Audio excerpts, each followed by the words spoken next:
सवाल करना चाहता हूँ, अपने भारत में ये बच्चन्स, कपूर्स, खान्स, तेंदुलकर्स, विराट्स, ये सब कहाँ है? इन लोगों ने सब पैसा आपसे कमाया। ये अदानीज हैं। हीरे बाजार में एक दलाल हुआ करता था 1990 के दशक में। कोई समाज में इन लोगों की वापस से देनदारी है ही नहीं, समाज से लेना लेना है। ये जितने नेता हैं आप लोगों के, ये सारे नेता जो आज की तारीख में कई तो 25-25 हजार करोड़ के, तो ये आप लोग सोचिए, ये आप लोगों को बार बार आपकी औकात दिखाते हैं कि तुम लोगों की औकात सिर्फ एक मामूली लोग हो। तुम प्रियंका चोपड़ा जी, शाहरुख खान जी, अक्षय कुमार जी, अनुपम खेर जी, ये अदानी, ये अंबानी, ये रुइयाज, ये टाटा, ये बिरला, क्या है ये टैक्स चोर। ये सबसे मजे की बात ये है कि जो 60% लोग वोट देते हैं उनकी आज कोई कदर ही नहीं है। कदर किसकी है मालूम है आपको? जो दिल्ली चलाता है। और दिल्ली कौन चलाते हैं? आपका वोट से ना चलाता है दिल्ली, वो तो पैसे वाले दिल्ली चलाते हैं। आप लोग हिंदू मुसलमान में लड़ते रहो, ये आप लोगों को दबाया जाता है और दबाते रहेंगे। मगर इनके बच्चे तो चांदी की चम्मच लेके पैदा हुए और सोने की चम्मच लेके मरेंगे। आपके बच्चों के लिए क्या? टन टन टन टन।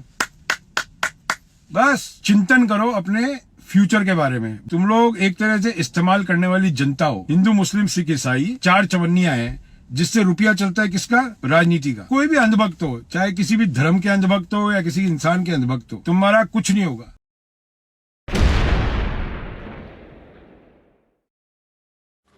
नमस्कार। स्कूल शिक्षा परिवार जयपुर से और एक प्राइवेट स्कूल से मैं अनिल शर्मा बोल रहा हूँ। मुझे तो लगता है कोई बहुत बड़ा गफला है। जो बड़ी बड़ी कंपनी है ना ऑनलाइन एजुकेशन देने की, इन्होंने करोड़ों अरबों रुपए दे दिए होंगे सरकार को, पेरेंट को उनका बिजनेस लेना पड़े।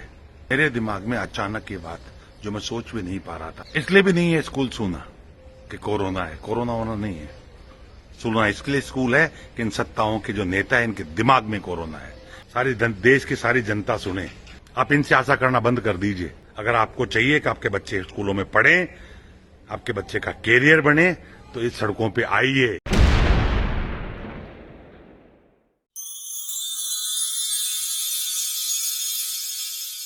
दलित आदिवासी लेखकों का लेख हटाना नहीं चलेगा, झूठा इतिहास पढ़ाना नहीं चलेगा, नहीं चलेगा, नहीं चलेगा, झूठा इतिहास पढ़ाना नहीं चलेगा, नहीं चलेगा, नहीं चलेगा।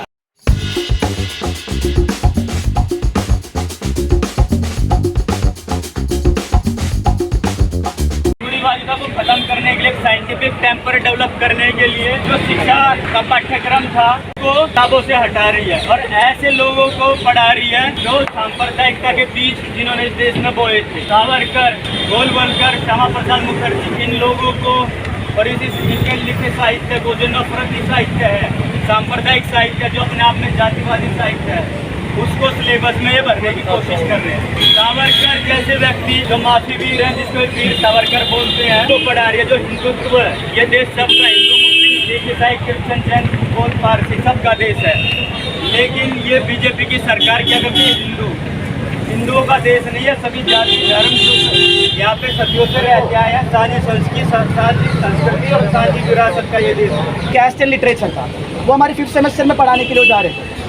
तो उसमें हमें मतलब दलित बहुजन राइटर्स, आदिवासी राइटर्स के बारे में हमें मतलब उनका लिटरेचर हमें पढ़ने को मिलता है। या तो हमें मतलब यूरोपियन लिटरेचर पढ़ाते हैं या फिर रियलिज्म के बारे में पढ़ाते हैं, पर हमें इंडिया का जो इंडिजिनस राइटर्स हैं उनके बारे में कुछ पढ़ने को मिलता नहीं है। और अब एक और लिटरेचर था जो महाश्वेता देवी का द्रौपदी था, वो हमारे विमेंस राइटिंग में था। मतलब 5th सेमेस्टर के विमेंस राइटिंग नाम का एक पेपर है, उस पेपर में हमारा द्रौपदी था। तो अब उन्होंने वो भी हटा दिया और उसका रीजन, ये जो भी बंदा है जिसने हटाया है, वो ये रीजन दे रहा है दैट इज ऑफेंसिव। अरे भाई, ऑफेंसिव किसके लिए है? जो राइटर्स के बारे में हम पढ़ रहे हैं वो बहुजन के लिए या फिर बहुजन आदिवासी स्टूडेंट्स के लिए वो ऑफेंसिव है, क्योंकि उनको उनका हिस्ट्री या उनका लिटरेचर पढ़ने को नहीं मिलता है। और इंग्लिश सिलेबस में तो बिल्कुल पढ़ने को नहीं मिलता है। हमें सिर्फ वाइट राइटर्स के बारे में पढ़ने को मिलता है और ऐसे राइटर्स जो सिर्फ मतलब एक अपर क्लास या अपर क्लास बैकग्राउंड से आते हैं, उनका लिटरेचर पढ़ने को मिलता है। कि एसएफआई कभी पीछे नहीं हटता किसी लड़ाई से, और ये लड़ाई आगे लेकर ही जाएगा।